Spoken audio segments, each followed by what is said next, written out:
Welcome back. Well, it's election season right here in Nigeria. It's supposed to be a good time for players in the printing industry. And the INEC chairman did say last year that all INEC printing for both sensitive and non-sensitive materials will be printed right here in Nigeria. Well, let's gauge how far they went with that. Join us now is Mr. Malomo Olugbemi, president of the Chartered Institute of Professional Printers of Nigeria. Join us right here in the studio. It's great to have you. Good morning. Good morning. And, thank you for having me. Happy New Year. Happy New Year. Yeah, good so to be here. It's election season. Obviously, it's supposed to be a good time for your industry. And, we did hear the INEC chairman, promising to print, most of those materials right here in Nigeria. How far did that go? Oh, first and foremost, it's a good time to be alive in Nigeria. Right. To wake up in the midst of so many things going on and you are still surviving. So we should give great kudos to Nigerian people. Having said that, election season beyond INEC is a time for printers all over the country to be able to get a lot of job being done, which is good for us. We're happy about that. Was it better than the last time around? We don't think so. That's one, because of the economy. Then secondly, also, most of the gain we could have made, the cost of doing business is so high now. Manufacturing and all that. So it's a mixed feeling. So INEC is just a small portion out of it when you look at the whole thing. So it's good to look at the whole thing holistically. Then we now zero down to INEC. So bringing INEC's business, to the industry at this time, how much is that really worth? Yeah, that's about 43 billion. 43 billion naira. There are three levels of printing. The ballot paper, I think 20.6 billion. You have the non-sensitive material, that's another 12.7 billion. Then you have the resource sheet, 9 point something. All in all, 43 billion. So 43 billion into Nigeria economy, into the printing economy. What do we expect? We expect a very significant change. We expect a lot of people smiling, a lot of business being rejuvenated. But that's the what we got. That's another thing entirely. But we must give kudos to INEC. We had useful discussion, unlike before. We had useful discussion to a certain level. They did promise that they are going to do all the printing in Nigeria. I don't think so. They didn't do that. Even in our meeting with them, they did allude that we may do it, we may not do it, and all that, depending on the circumstance. By and large, more of our people participated in the production. More of our people. The level to which they participate is another thing entirely. What's the attraction for printing overseas? Corruption. Simple. Nothing more. Corruption. So we do have issues, here in Nigeria. Obviously, there's power and all of that, and capacity. Is there enough capacity for the industry to handle some of these, most of these printing jobs? When I started, I commended the Nigerian people, the Nigerian spirit. In spite of what we're having, we're still here in Nigeria. So, and the best way we can solve our problem is sit down together and look at what we will do. So when we talk about capacity, do we have capacity? I can tell you 100% that the Nigerian printing industry, we have capacity. Now, mind you, capacity is a factor of time.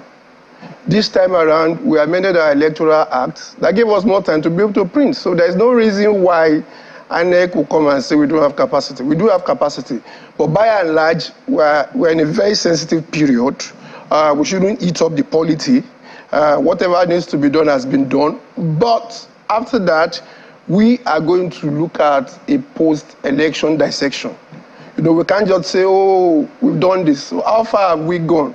So we are looking at a situation whereby after the election, even if we have to, I've said it before, go to court or invoke the Freedom of Information Bill, who are the people that got this job? Who are the people that got it? How did it translate to the economy? Or is it going to private pocket and all that? I think if we are going to develop as a country, those are questions we should be asking.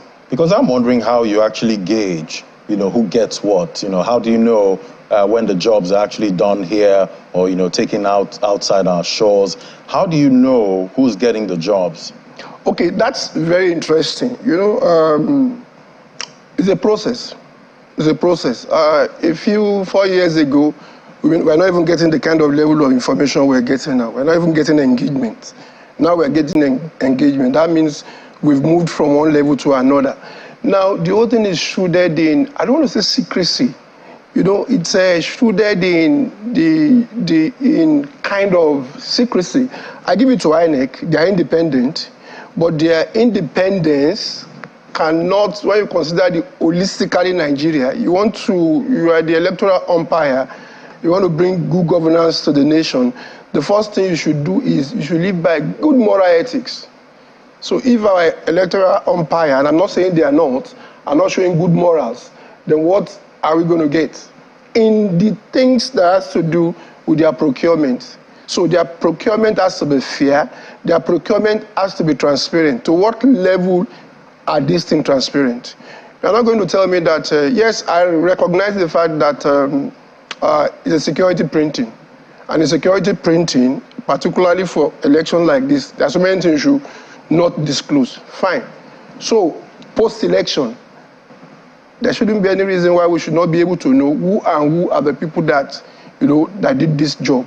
So that for posterity, we can look at what do we need to do again. We are not going to build a nation if at every point we run abroad. They don't do that abroad. If they do that, they are not going to have a country. And aside the economy, what are the risks are there, printing most of these materials outside our shores? So many risks.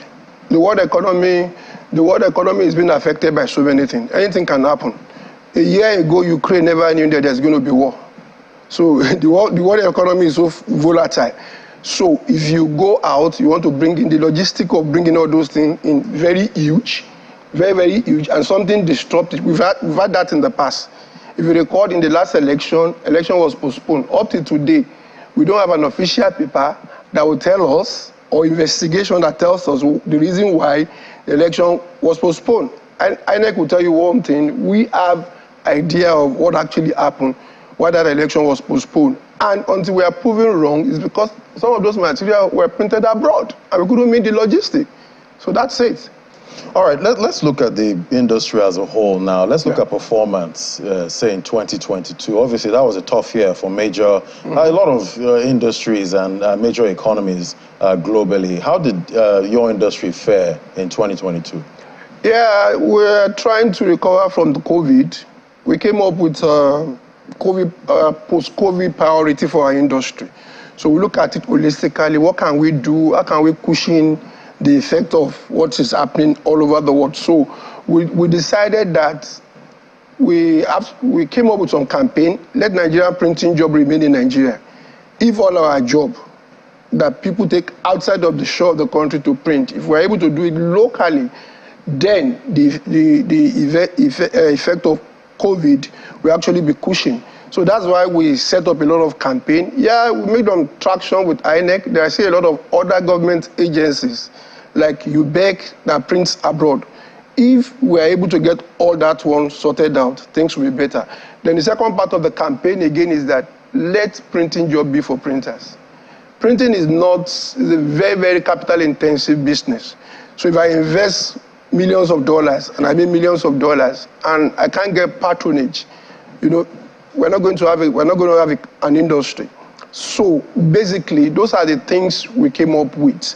Have we had cooperation with government to a large extent? Yes. Even we try to also solve our problem. Paper is a big issue.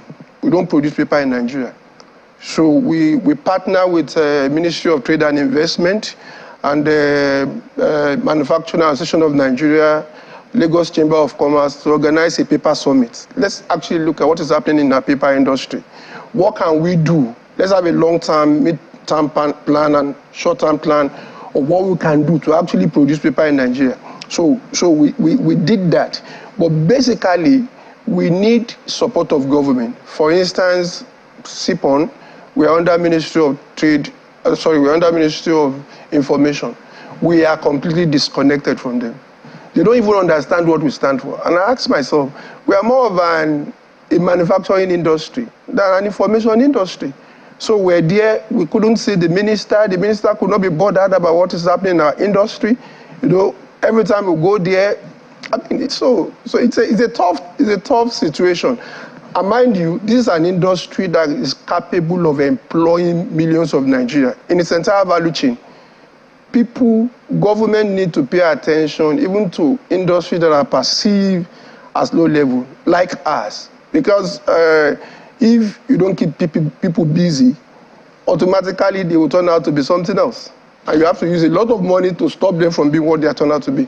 All right, what other risks do you see ahead for this industry in 2023? And I do know that social media, seems to be some kind of competitor to your industry, because we know some of these businesses are also going online, and offline might get, threatened at this time. Okay, by the way, we are in it together. It's not only printing that is strengthening, your industry is strengthening too. But a lot of people, we're all threatened. Exactly. Artificial intelligence. So when we look at this, government has a responsibility. Number one, forget about the urge to be able to say we want to catch up with the rest of the world. Why are you catching up with the rest of the world? Where are you? You want to break your leg? How are you going to catch up? So government need to find a way of slowing down dematerialization. That's one. Don't just say, oh, this is how they are doing it abroad. Abroad, they are more organized. They know who are involved in this thing. They know that if there's a disruption, they know what can happen. They've done a stimulation test. Here, we've not done anything. We just want to copy. So government need to do as much as possible to slow down on dematerialization. Good. We have the peculiarity of labor here is a bit cheap and all that. That's one. Number two, printing is not going to die. It will never die. It's only going to evolve. If you look at our agriculture is evolving in Nigeria. So as agriculture is evolving, you're talking about packaging, you're talking about all that. All those ones will continue to grow. So some sector will grow, some sector will reduce. But basically, printing is not going to die. And obviously with central bankers globally, battling inflation at this time, they're raising rates, and we're expecting rates, to go higher in 2023. And your industry is quite, capital intensive. Are you feeling the pinch of cost of funds at the moment? You see, we only have one industry in Nigeria, one viable industry, and that's the banking industry. That's the only viable industry. When you look at Nigeria, and compare it to global economy or manufacturing and all that, and you look at the cost of fund, you realize that we're a country that is open to be raped. Let me explain. So if you want to get funding, even in some area in Africa, across Africa, you get it at 5%. Morocco and all that. In Europe, you can't be talking about more than 5%. You have a long-term repayment plan, but here in Nigeria, we're talking about 30%. So how are we going to survive? Do we make 30% from what we do? No. So it's not, you don't need any rocket science to tell you that the industry is going to die. So government need to look at, create an equilibrium. You intentionally look at banks. If banks are making such amount of money, what do we need to do? Do we need to even go out of the banking system to fund all this? The bureaucracy of bank and all that. Do we need to go out of the banking system? I mentioned rape. Other countries send their national to Nigeria, empower them with a lot of money, and they take our job away, and we are helpless. So government need to create an enabling environment and create an equilibrium where the big fish can survive, they should survive, and the fries, the small fish too, must coexist. Oh, yes. And we're not doing that. The small fish. Yeah, everybody must coexist. Exactly. Yeah. So obviously we're getting a new CEO soon for Nigeria since his election season. What do you want to see policy-wise for your industry? It's foolhardy to think a single person can solve the problem of Nigeria. And the kind of, I look at it, I'm a deep thinker. The kind of attention we Nigeria put into electing somebody and the kind of pressure we put on them, if we put the same attention into ensuring that they govern well, we'll get better results. We'll get better results. We have a structure that is so overwhelming. So I'm not too optimistic. Not about the transition. We're going to have a new CEO, but basically, one, you need to solve energy problem. And in my head, I play like the president of Nigeria. I have 2, 3, 5 things I will do and I will solve the problem. And I keep playing it over my head and like that. So when I ask myself, why are they not doing it? We need somebody that has the will. Leadership is not a popularity contest. You can't say you want to affect governance and you are very popular. That means you are not doing anything. You have to take tough decisions. You have to take decisions that will affect a lot of people that you know. But you have to have a clear-cut goal. Do we have people that have such a will? Now, taking tough decisions doesn't mean that, like this kind of policy we are having, you also have the tendency to, if you see that your policies are not working, you find a way to cushion it. But in Nigeria will fight any policy. Nigeria will fight. People that are benefiting from that policy will fight it. So you need to have an understanding of governance. You can't just be a rookie and come in and say you want to be president of Nigeria. Not last 3 months. And obviously, the next CEO has a lot of work to do, seeing where we are with the economy right now. I want to thank you so much, Mr. Malmo. My pleasure. President CPON. Thank you for your time today. It's my pleasure. Thank you.